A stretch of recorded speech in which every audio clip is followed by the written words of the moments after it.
Saludos, comunidad educativa. En esta oportunidad les explicaré una de las teorías evolucionistas del hombre, propuesta por Charles Darwin.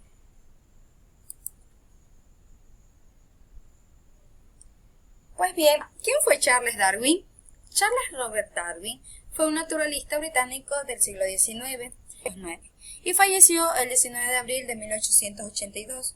Es un personaje muy famoso por el descubrimiento y la divulgación del origen de las especies, autor del libro titulado El origen de las especies, cuya portada podemos observar en esta imagen. Pero, ¿cuál fue el proceso para que, al momento de referirse acerca del tema del origen de las especies? Darwin fue parte de la tripulación de un barco, enviada para trazar mapas de Sudamérica, porque quería recoger y estudiar animales exóticos.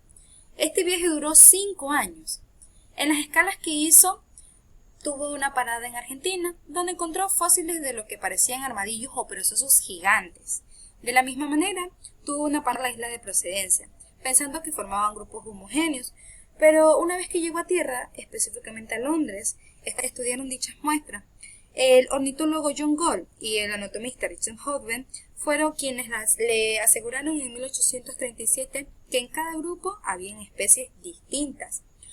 Charles Darwin tuvo la oportunidad de leer el libro de Neoconoptos, en el cual se mencionaba que la población estaba creciendo de una manera acelerada y por tanto en aquel momento no iban a abastecer a toda la población.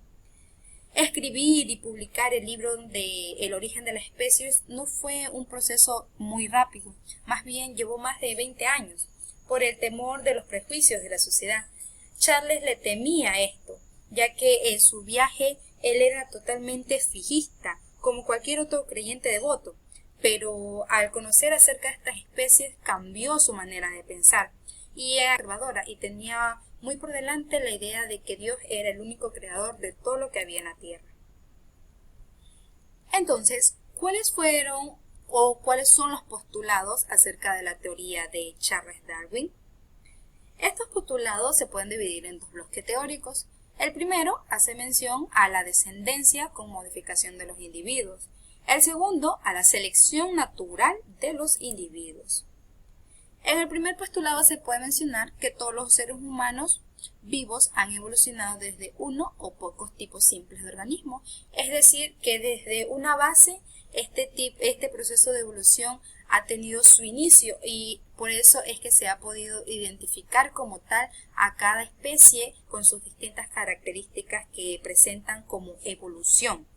También se hace mención que estas especies evolucionan desde especies preexistentes, es decir, que se habla de antepasados y que estos antepasados han transmitido características, han transmitido genes a las demás especies existentes.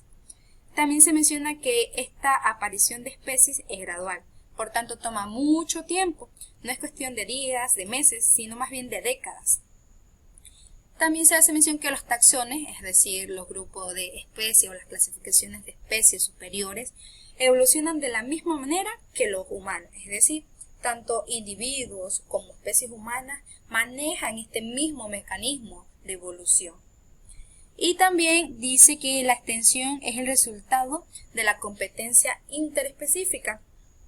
En este caso se menciona de extinción porque se maneja el término de la ley de más fuerte o los que tienen mayores características para sobrevivir. Entonces, por eso hay especies que también se han extinguido, pero todo con el propósito de sobrevivir y dar espacio a nuevas generaciones. Y por último, el registro geológico es incompleto y a la vez, al ser incompleto, evidencia que sí se han extinguido varias especies y por eso el proceso de evolución ha ido continuando. En el segundo postulado, se menciona que el número de individuos de las poblaciones tiende a incrementarse de forma geométrica. Esto en cuanto al libro que tuvo la oportunidad de leer Charles Darwin, y asimismo dice que dicho número, sin embargo, suele permanecer estable al momento de no contar con los recursos necesarios para esa población. Por tanto, solo una fracción de la descendencia sobrevivirá y se podrá reproducir con éxito. También hace mención que aquellos individuos que sobreviven y se reproducen difieren de aquellos que mueren.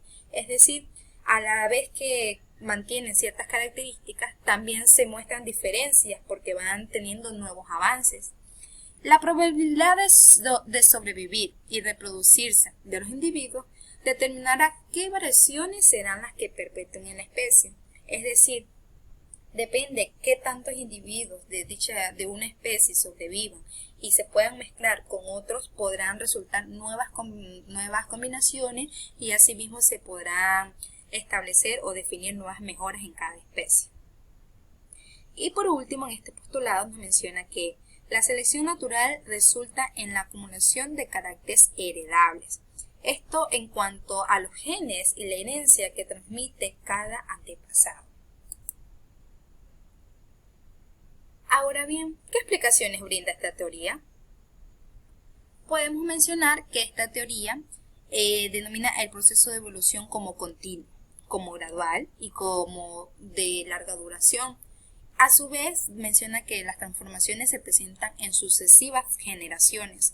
Cada generación va evidenciando nuevas características, nuevos cambios, nuevos avances. También se hace mención que el medio geográfico sin duda alguna es un factor importante. Debido a dónde se ubicó o dónde radicó cada especie, adoptaban nuevas características para poder sobrevivir. Y también podemos mencionar que las transformaciones del hombre o en sí el proceso de evolución involucra aspectos tanto biológicos como culturales. En los biológicos se puede mencionar el bipedismo, que esta es la habilidad del homínido de caminar entre sus dos extremidades inferiores. Asimismo, la oposición del pulgar, que como anteriormente se encontraba separado el dedo pulgar de los dedos, ahora con el proceso de evolución se encuentra junto a los demás. Asimismo, se menciona el crecimiento del cerebro, porque con el proceso de evolución se ha ido utilizando más y esto ha permitido que el cráneo y el cerebro como tal tenga mayor crecimiento. Asimismo, un crecimiento corporal y cambios en la laringe. En cuanto a aspectos culturales, se pudieron elaborar nuevas herramientas para sobrevivir, para la alimentación y asimismo se adaptaban de una mejor manera al medio. El sistema de relaciones sociales mejoraba, ya se manejaban o andaban más en grupo estos individuos o otras especies y los conocimientos que adquirían trataban de transmitirlos. Entonces, este proceso de evolución de los homínidos evidencia grandes cambios, desde su posición erguida hasta las herramientas que han utilizado, sus características físicas, su cuerpo y sin duda alguna cada una de las características en cuanto a su cerebro. Estas características serán explicadas a continuación de manera detallada. Por ende, se titula este apartado Características de la hominización. En esta primera imagen podemos observar las extremidades superiores, tanto de un chimpancé como de un homínido. Se puede evidenciar que este chimpancé tiene como característica que sus dedos son alargados y este dedo pulgar está separado de los demás, que le permitía subirse a ramas y en este caso al momento de estar cerca de los árboles podían alcanzar todas las frutas que necesitaban para su alimentación.